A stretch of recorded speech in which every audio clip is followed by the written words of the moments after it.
Hello বন্ধুরা, কেমন আছেন সবাই? নিশ্চয়ই ভালো আছেন। আমি চলে আসলাম আমার চ্যানেল দীপাস কুকিংয়ের একটা নতুন ভিডিও নিয়ে। আপনারা যারা চ্যানেল থেকে রান্নাটা দেখবেন তাদের কাছে অনুরোধ থাকবে চ্যানেলটা সাবস্ক্রাইব করে দিয়ে সাথে থাকার, বেল আইকনটা প্রেস করে দিবেন। যারা পেজ থেকে ইনস্টাগ্রাম থেকে দেখবেন তাদের কাছে অনুরোধ থাকবে পেজটা ফলো করে দিবেন। ভালো লাগলে লাইক কমেন্ট শেয়ার করবেন ফ্রেন্ডস অ্যান্ড ফ্যামিলিদের সাথে। আর কে কোথা থেকে ভিডিওটা দেখছেন সেটাই অবশ্যই আমার সাথে শেয়ার করবেন। আপনাদের সাথে পরিচিত হতে আমার ভীষণ ভালো লাগে। চলুন রেসিপিটা আজকে দেখে নিই। নিয়েছি 1 পোয়া মটর ডাল। মটর ডালটা প্রেসারে আগে থেকে ভিজিয়ে রেখেছিলাম সারা রাত। তারপরে প্রেসার কুকারে সিটি দিয়ে একদম ডালটা ঘেঁটে নিয়েছি। দু একটা আস্ত থাকলেও সমস্যা নেই। এবার চাকচাক করে গোল গোল যে রিংভাবে উচ্ছেটা কাটে ওইভাবেই কেটে নিয়েছি। আমি দেখাতে ভুলে গেছি, মানে ভিডিওটা অন করতে ভুলে গেছিলাম। উচ্ছেটা ওভাবে কেটে কড়াইতে তেল দিয়ে একটু হলুদ লবণ দিয়ে উচ্ছেটা দেখুন এইভাবে মচমচে করে ভেজে নিয়েছি। ওই তেলে এবার 3টে শুকনো লঙ্কা দিয়ে আর একটু তেল দিয়ে দিলাম, আর দিয়ে দেব 5 ফোড়ন। ঝালটা ফ্লেভারের জন্যই দেয়া, আর 5 ফোড়নের টেস্ট তো আমরা সবাই জানি। দিয়ে দেব 2টো তেজপাতা ছিঁড়ে।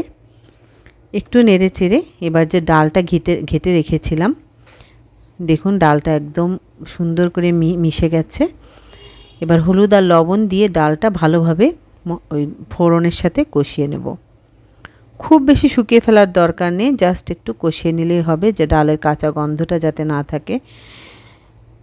মটর ডালে একটা এক্সট্রা ফ্লেভার থাকে, ওটা যেমন টেস্টও আনে, আবার একটু কেমনও যেন লাগে। যাই হোক, একটু কষিয়ে নিলে ফ্লেভারটা আরও সুন্দর আসে।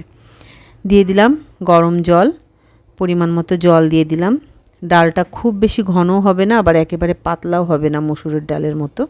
সেভাবেই আন্দাজ করে পানিটা দেবেন, এবং ডালটা খুব ভালো করে ফোটাতে হবে, সেইভাবেই জলটা দিবেন। ডালের টেস্ট কিন্তু জালের উপরে। ডালটা যত সুন্দর করে জাল করবেন তত ডালটা টেস্টি হবে।